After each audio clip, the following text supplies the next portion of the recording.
The next great event which will be discussed is mentioned in the narrations found in Sahih Bukhari, numbers 7284 and 7285.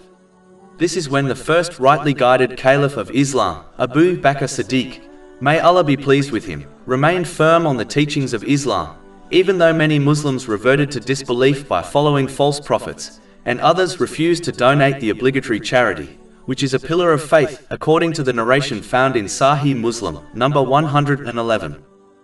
This steadfast attitude is an important aspect of Islam Muslims must adopt. Muslims should not compromise on any duty for worldly things, as these things will eventually become a source of stress and burden for them, let alone the punishment which awaits them in the next world if they do not sincerely repent. Chapter 20 Taha, verse 124. And whoever turns away from my remembrance, indeed he will have a depressed, i.e. difficult life, and we will gather, i.e. raise him on the day of resurrection blind.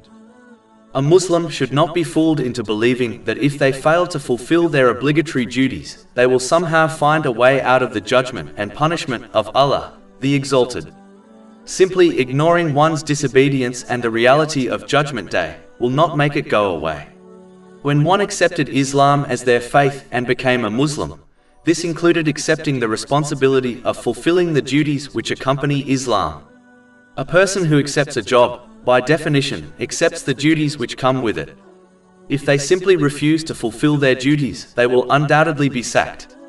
Similarly, the one who refuses to fulfill their obligatory duties after accepting Islam as their religion may well find themselves surrounded by punishment and difficulties in both worlds.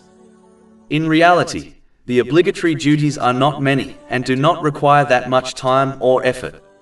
In fact, Allah, the Exalted, has made it clear in the Holy Quran that He does not burden someone with more than they can handle. Chapter 2 Al-Baqarah, verse 286.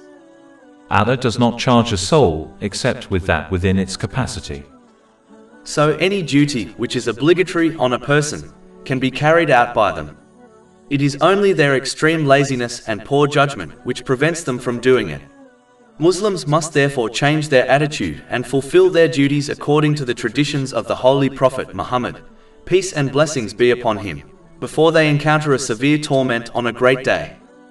Over 400 free ebooks, audiobooks, infographics, podcasts and blogs available on our website, www.shaykhpod.com.